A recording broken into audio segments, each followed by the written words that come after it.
This looks like a great place to get a slice. Get some pepperoni and... Wait a minute.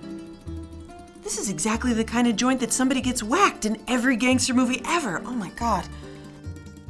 These are my top 10 gangster films of the 90s. Quick, before I get popped! I think number 10 is a gangster movie.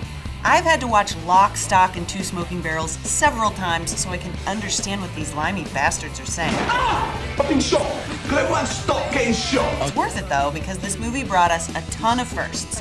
First feature for director Guy Ritchie. A Guy Ritchie film. First movie for Vinnie Jones. Chop chop. And the first time I saw Jason Statham's chiseled jawline. Okay, makes sense. I bet you've forgotten just how funny this movie is. If the milk turns out to be sour, I ain't the kind of pussycat to drink it. Even though the Coen brothers are not Italians, man can they make a gangster movie. So number 9 is Miller's Crossing. Albert Finney and Gabriel Byrne are BFF, but business and a dame get between them. Tell him you are a tramp and he should dump you. There's always a dame. The Coen brothers can get really brutal when they want to. I can't die.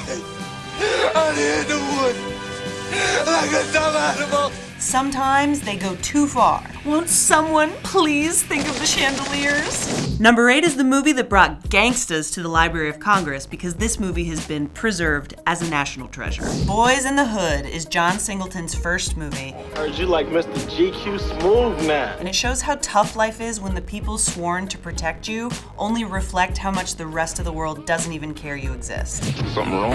It's just too bad you don't know what it is. Ice Cube did, in fact, have to use his AK, so today wasn't a good day. And let's not forget about the Yakuza! Number 7 is a movie I'm willing to bet you haven't seen, but you should. Sonatine.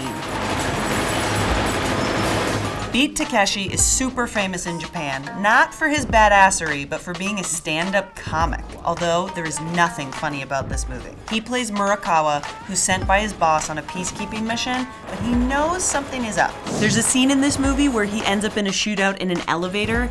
I wrote an entire paper on that scene for college. I got an A, because it was almost as good as the movie. When I introduce you, I'm gonna say, this is a friend of mine. That means you're a connected guy.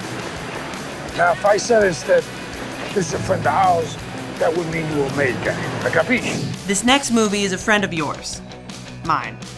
Of ours. Of the guys. Oh my God. I am the worst gangster ever! Number 6, Donnie Brasco. It stars that dreamboat Johnny Depp alongside that steamboat Al Pacino.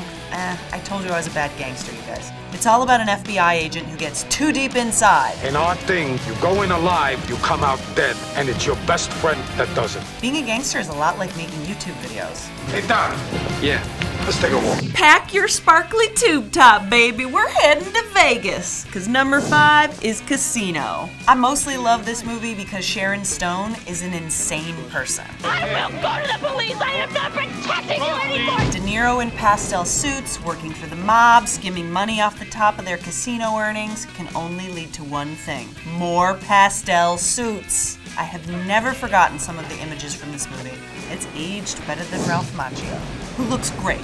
Speaking of Bobby D, number 4 is A Bronx Tale. It taught me that true love means unlocking the driver's side door when your man lets you in the car first. It also taught me how to throw a Molotov cocktail. This is Robert De Niro's directorial debut, and he cast himself as the non-gangster, but he can make anything work. Number 3 is what Princess Amidala was doing before she put on that big old headdress and then was kissing all up on Hayden Christensen. Leon the Professional. It's not exactly a gangster movie, but Leon works for the mob, so I figured it was close enough. Change ain't good. How weird can it be when a grown man takes in his newly orphaned neighbor and teaches her how to use a gun? Bring me everyone. You mean everyone? Well, plenty. Jean Reno and Natalie Portman had way more chemistry than she and Hayden, that's for sure. Number 2 is all about Al Pacino trying to ditch his criminal ways, but just when he thinks he's out, they pull him back in. Carlito's Way is full of heart and desperation and really bad decisions, like Sean Penn's wig, for example. I'm asking for your help. You can't beat the Godfather himself when it comes to movies about crime, right? Retired. That's right. Retired. And throw in a Penelope Ann Miller as a stripper subplot, and you are good to go. And my number one best gangster movie of the 90s is so outside the box, you're gonna lose your mind because you've never heard of this You guys, I can't pull this off. You know what number one is. It's Goodfellas. As far back as I can remember, I always wanted to be a gangster. Hi, Mom. What do you think? You look like a gangster. This is the ultimate gangster movie with the ultimate narration, soundtrack, cast, costumes, and Scorsese long takes. What do you do? I'm in construction. He's not Jewish. Not that many directors could tackle the rise and fall of a crime family, but Scorsese nails it. We were treated like movie stars with muscle. We had it all just for the asking. And as a bonus, I learned how to make really good sauce from prison and how not to decorate my living room. Do you remember that with all that gold? It was terrible. Anyway, this movie's a classic that all others measure themselves by. If I was Jimmy 2 times right now, I'd say it again. Say it again.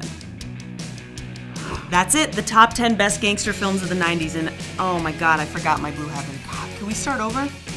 There's no time. I got work to do. In the meantime, you need to subscribe, comment, tell me the other things I've forgotten, because if you don't, this is gonna happen to you.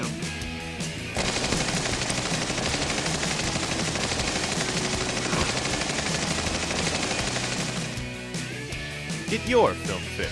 Subscribe to CineFix.